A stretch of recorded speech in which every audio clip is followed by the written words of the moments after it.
সকলকে স্বাগত জানাচ্ছি। আর বহুদিন পর নিন্দুকের ডায়েরি নিয়ে আবার আমি চন্দন সেনগুপ্ত এবং আমার সঙ্গে অবশ্যই রয়েছেন শ্যামল পাল।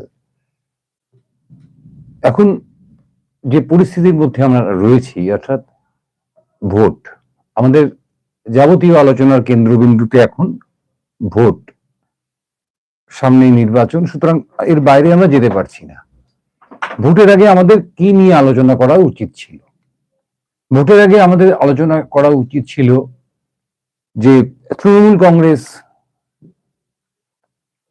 ক্ষমতাসীন দল, তারা আগামী নির্বাচনে জিতলে পরে সাধারণ মানুষের জন্য কি কি পজিটিভ প্রতিশ্রুতি দিচ্ছে তা নিয়ে, অর্থাৎ কর্মসংস্থান, শিক্ষা, স্বাস্থ্য ইত্যাদি বিষয় নিয়ে আমাদের আলোচনা করা উচিত ছিল। আমাদের আলোচনা করা উচিত ছিল যে সিপিআইএম তাদের যে নির্বাচনী ইস্তেহার, সেই ইস্তেহার কবে প্রকাশ করবে বা তাদের ইস্তেহারের মধ্যে এই বিষয়গুলো কিভাবে তারা ট্যাকেল করবে, বা এই যে দেশের ক্রমবর্ধমান অর্থনৈতিক মন্দা, বেকারিত্ব, শিক্ষাক্ষেত্রে একটা চরম নৈরাজ্য ইত্যাদি মোকাবেলা করতে গেলে সিপিএম কোন লাইন নেবে, আমাদের আলোচনা করা উচিত ছিল। যে ঠিক এই একই জিনিসগুলো, অর্থাৎ রুটি কাপড়া আর মকান, আমাদের যেটা এই মুহূর্তে সবচেয়ে বড় সমস্যা, চাকরির সমস্যা, শিক্ষার সমস্যা, স্বাস্থ্যের সমস্যা, সেগুলো যদি বিজেপি ক্ষমতায় আসে তাহলে বিজেপি সেগুলো কিভাবে মোকাবেলা করবে বা তার জন্য বিজেপি কি করতে চায় তা নিয়ে। কিন্তু এই প্রশ্নের ধারে কাজ দিয়ে আমরা বাঙালি যাচ্ছি না।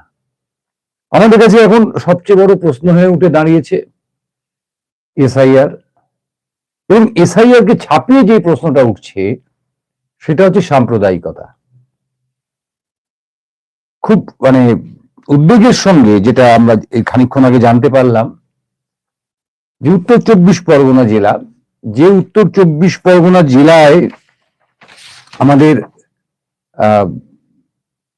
আপনারা জানেন যে অনুপ্রবেশকারী, যেটাকে কোট আনকোট বলা হচ্ছে, তাদের সংখ্যা নাকি খুব বেশি। এবং আজকে শেষ শুনানির দিনেও 1,38,000 মানুষ সে শুনানিতে অনুপস্থিত ছিলেন। অর্থাৎ নির্বাচন কমিশনের কাজ যেটা, সেটা হচ্ছে নতুন ভোটারদের নাম নথিভুক্ত করা, মৃত ভোটারদের নাম ভোটার তালিকা থেকে বাদ দেওয়া, যদি কারোর নাম একাধিক কেন্দ্রে থাকে সেই জায়গায় তাদেরকে একটি কেন্দ্রের ভোটার হিসেবে স্বীকৃতি দেওয়া। কিন্তু আমাদের কোথাও যেন মনে হয়েছে যে এই এসআইআর পর্বে নাম বাদ দেওয়াটাই নির্বাচন কমিশনের মূল লক্ষ্য হয়ে দাঁড়িয়েছে, বা এইরকম একটা প্রচার আমাদের সামনে এনে রাখা হয়েছে। এর মধ্যে অনেক হিসেব আছে, এর মধ্যে অনেক অঙ্ক আছে, এর মধ্যে বিভ্রান্তি আছে, সবকিছু থাকা সত্ত্বেও মনে হয়েছে। আমি আপনাদেরকে ছোট্ট একটা উদাহরণ দিই। ক্লাসে পরীক্ষা নেওয়া হয় কেন? ক্লাসে পরীক্ষা নেওয়া হয় এই কারণে যে ক্লাসে সবচেয়ে মেধাবী ছাত্রকে এবং কোন ছাত্র পরবর্তী যে ক্লাস, অর্থাৎ ধরুন ক্লাস 9 থেকে 10 অথবা ক্লাস 5 থেকে 6 ওঠার যোগ্য নয়, তাকে বাদ দেওয়া, অর্থাৎ যোগ্যকে বেছে নেওয়া, অযোগ্যকে বাদ দেওয়া। কিন্তু এই জায়গায় দাঁড়িয়ে আমাদের মনে হচ্ছে, বা আমাদেরকে মনে করিয়ে দেওয়া হচ্ছে, যে এই এসআইআর পর্ব হচ্ছে যে অযোগ্যকে খুঁজে বার করো, যোগ্য সে জায়গা পেল কি পেল না সেটা বড় প্রশ্ন নয়। এই পরিস্থিতির মুখে দাঁড়িয়ে, অর্থাৎ যেখানে পজিটিভ, অর্থাৎ আলোর কোনো দিশা আমরা পাচ্ছি না, সামনে ভোট আসছে আমরা জানি, কেউ না কেউ জিতবে সেটাও আমরা জানি, এবং আমাদের পরিস্থিতি বদলাবে না সেটাও আমরা জানি। এত কিছু জানার পরেও যেটা আমাদের মনে হয়েছে যে আমাদের গত দুদিনের অভিজ্ঞতা থেকেই বলি, বাংলাদেশের নির্বাচনের যে ফলাফল, সেই ফলাফল দেখে আমাদের একটা জায়গায় এসে মনে হচ্ছে যে আমরা কোথাও, সারা পৃথিবী জোড়া মানুষ কোথাও যেন গিয়ে আপনার যেটাকে আমরা বাংলায় বলি মনোরঞ্জনবাদ, ইংরেজিতে বলি পপুলিজম, তাতে আটকে যাচ্ছি। অর্থাৎ নগরলক্ষ্মী কবিতায় রবীন্দ্রনাথ ঠাকুর লিখেছিলেন আর কি, যে ভিক্ষুণী সুপ্রিয়ার কথা। দুর্ভিক্ষ পীড়িত শ্রাবস্তিপুরে ক্ষুধা নিবৃত্তির দায় নিয়েছিল সুপ্রিয়া।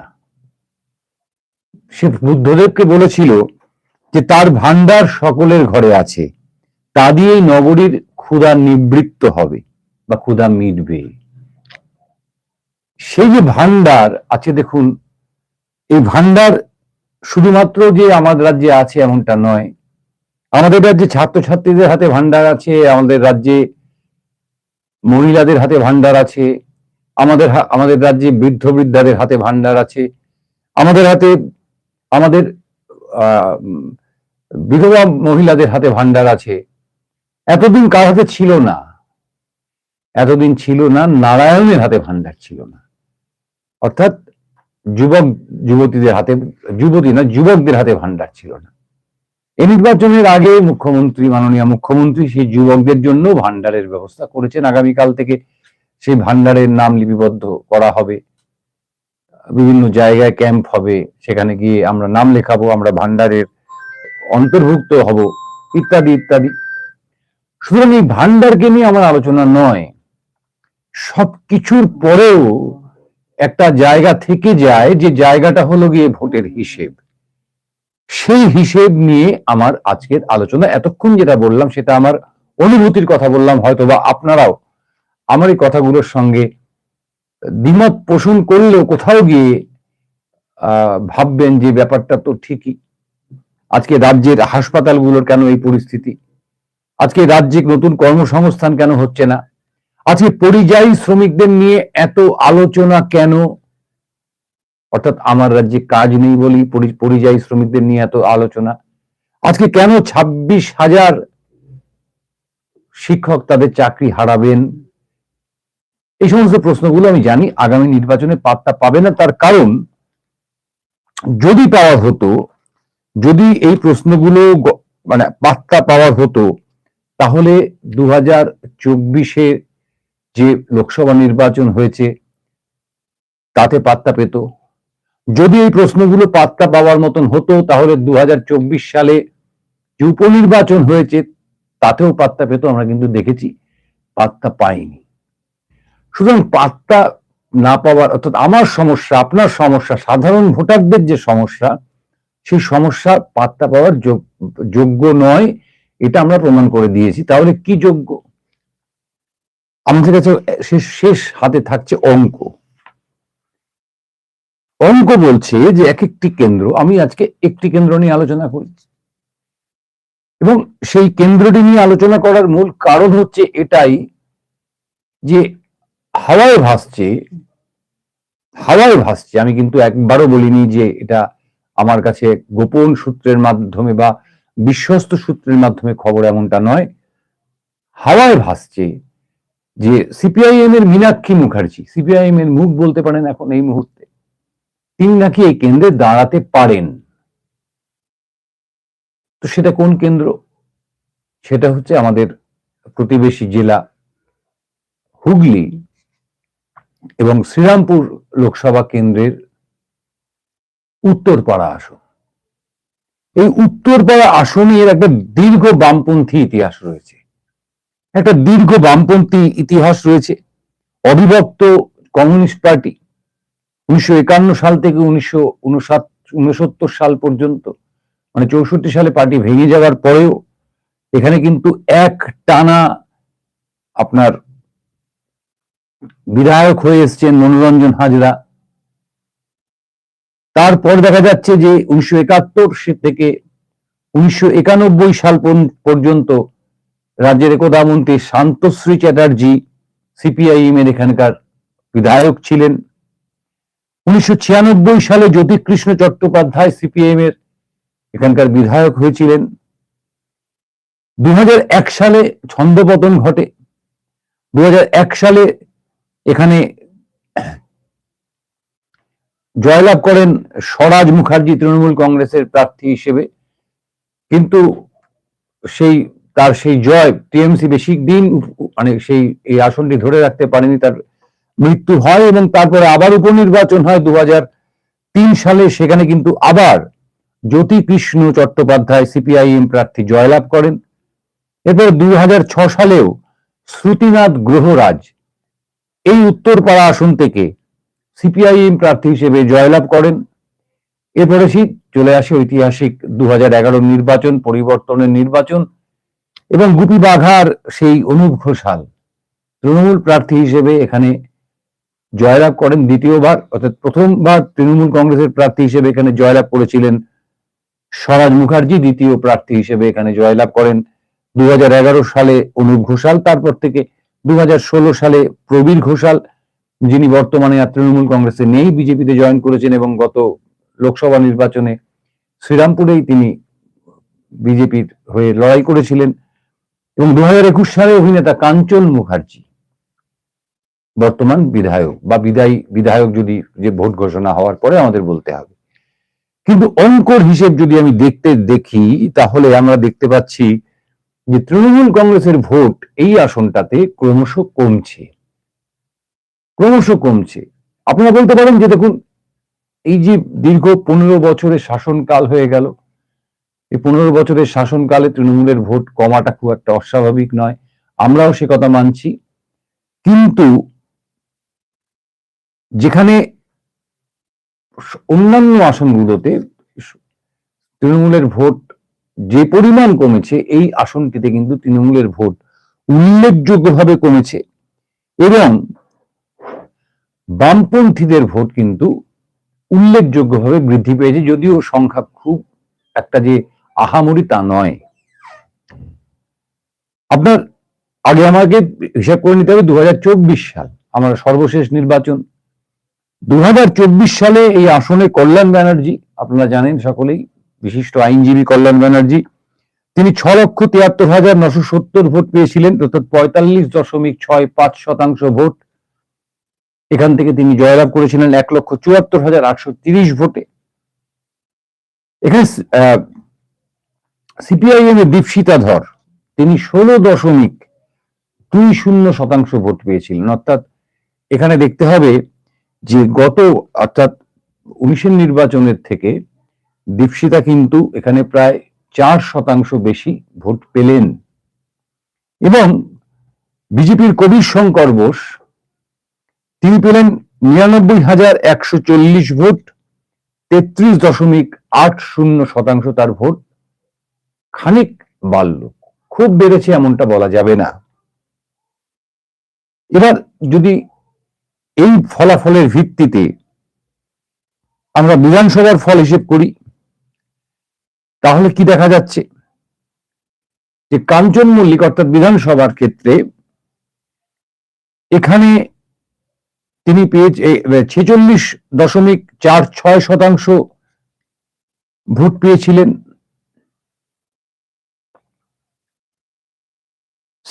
বিজেপির প্রবীর ঘোষাল এখানে 28.96% ভোট পেয়েছিলেন।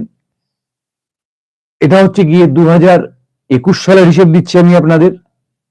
2021 সালে কাঞ্চন মল্লিক পেয়েছিলেন 46.96%, অর্থাৎ কাঞ্চন মল্লিক এখানে তার ভোট বাড়িয়েছিলেন 2.07%।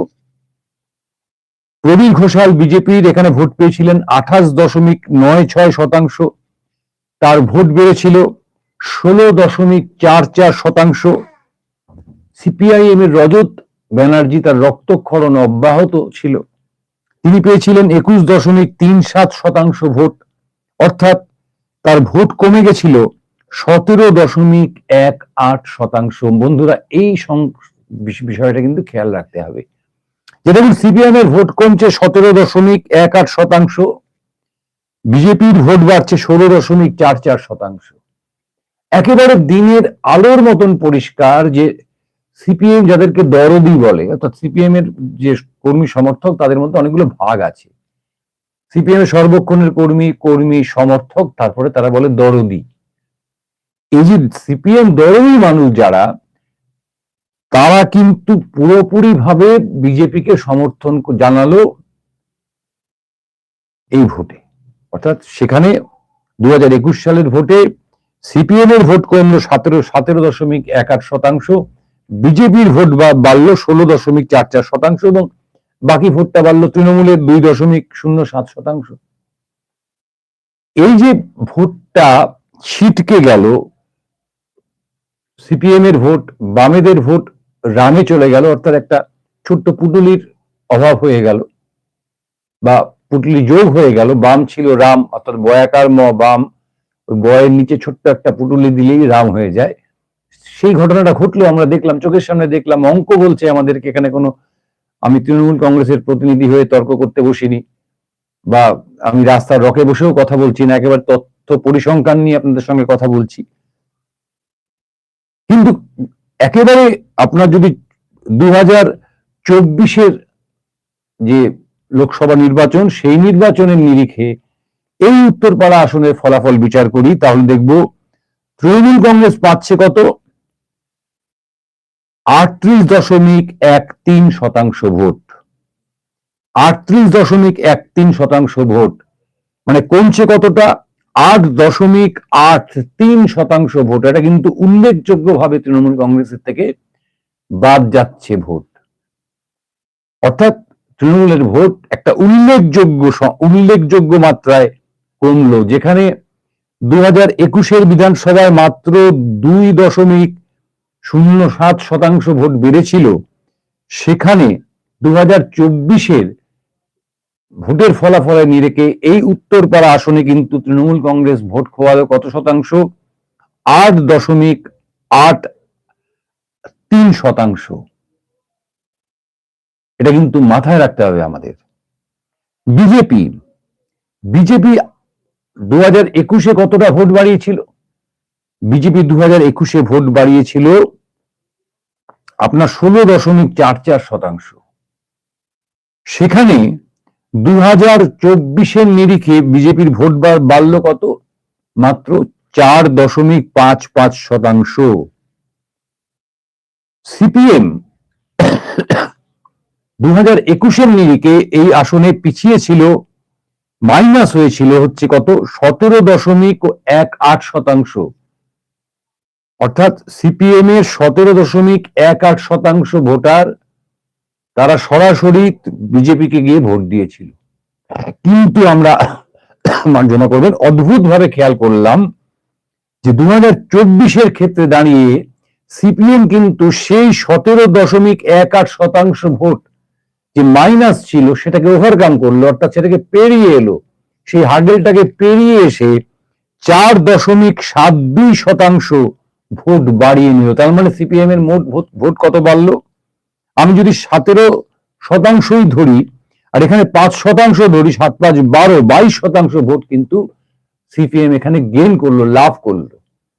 সুতরাং 22% ভোট যেখানে সিপিএম এর বাড়তে পারে, অর্থাৎ সিপিএম পিছিয়ে ছিল 17.18% ভোট, এই সরাসরি এই 17.18% ভোট গিয়ে যুক্ত হয়েছিল বিজেপির খাতায়।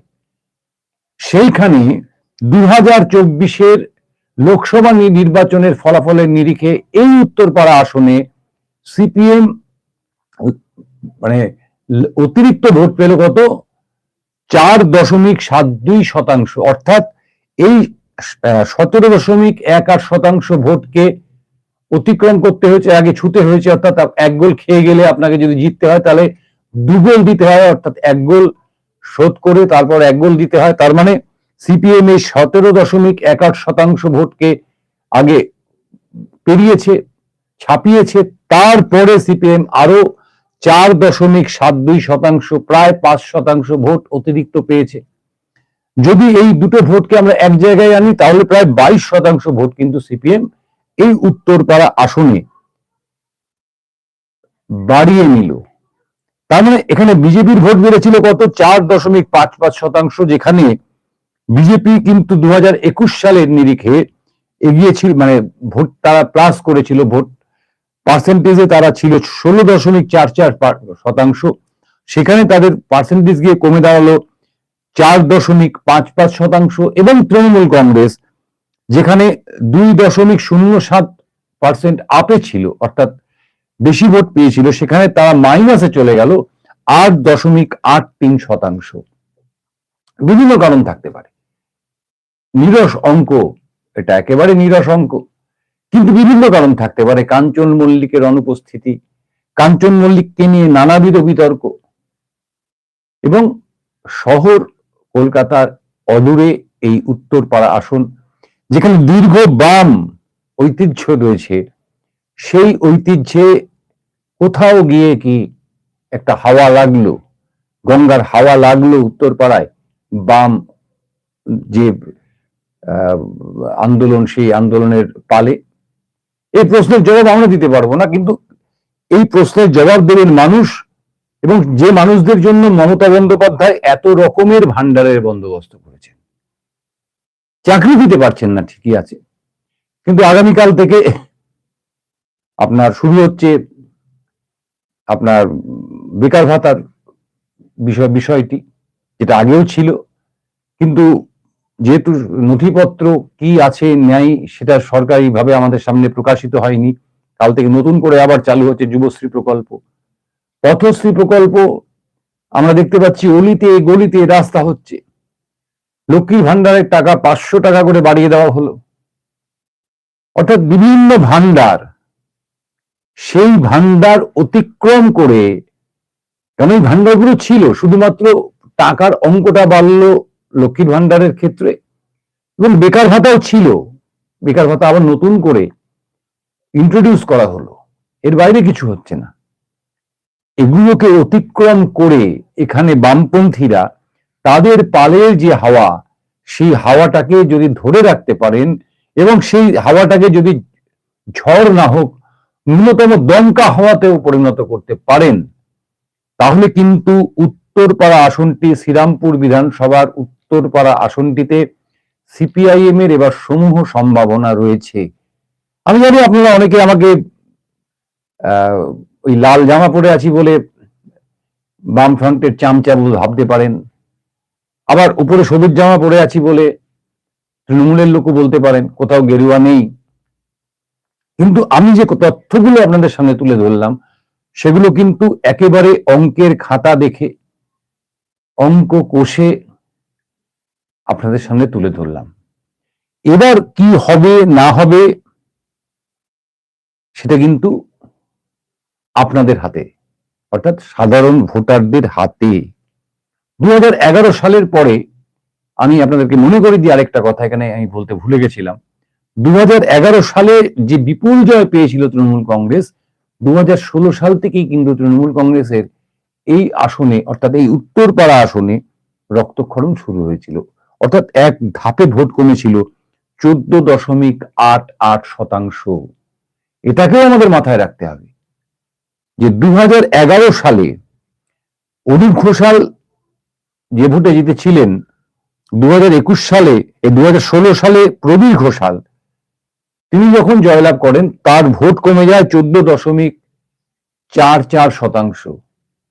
এবং এই মুহূর্তে দাঁড়িয়ে 2024 সালের লোকসভা নির্বাচনের ভোটের নিরিখে তৃণমূল কংগ্রেস এই উত্তরপাড়া আসনে তাদের 38% ভোট তারা পেয়েছে, 38.13%, কিন্তু ভোট কমেছে 8.83%, যেখানে সিপিআইএম এর ভোট, বামপন্থীদের ভোট বেড়েছে 4.72%। আমি আগেই বললাম যে এই 4.72% সঙ্গে যুক্ত হয়ে আছে 17.18% ভোটও।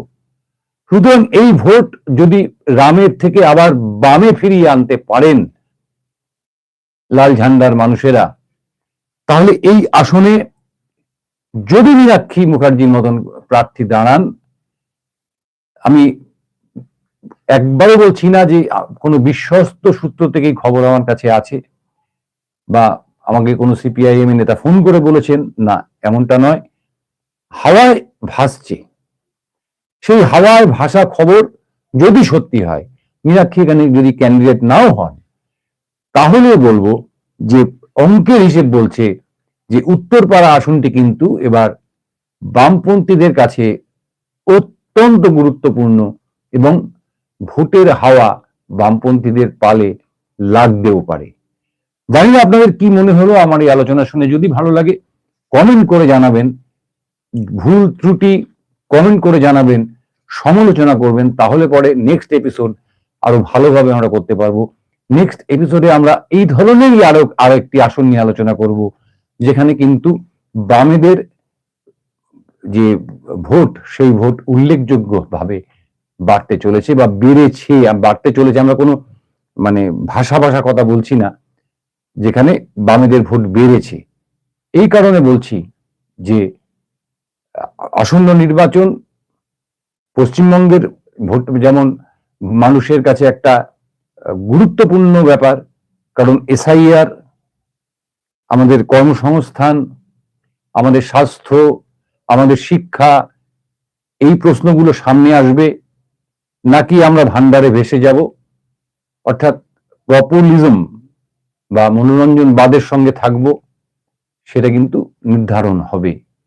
নাকি আমরা সাম্প্রদায়িক অথবা ধর্মের নামে যে রাজনীতি পশ্চিমবঙ্গে আমদানি হয়েছে তার সঙ্গে থাকব, সেটাও আমরা প্রমাণ পাবো আগামী 2-1 মাসের মধ্যে। সুতরাং সেই কদিন আমাদের সঙ্গে থাকুন, 7 অ্যাওয়েক নিউজের সঙ্গে থাকুন। আপনাদেরকে আরো ভালো খবর দিই। ইতিমধ্যেই 7 অ্যাওয়েক নিউজের ওয়েবসাইট লঞ্চ হয়েছে। আপনারা গুগল প্লেতে গিয়ে আমাদের অ্যাপ নামাতে পারবেন, আমাদের অ্যাপের মাধ্যমে আমাদের খবর দেখতে পারবেন। সমস্ত ব্যবস্থা করে আধুনিকভাবে আমরা আপনাদের সামনে আসার চেষ্টা করছি। আমাদের সঙ্গে থাকুন, সকলে খুব ভালো থাকুন। শুভরাত্রি, জয় হিন্দ।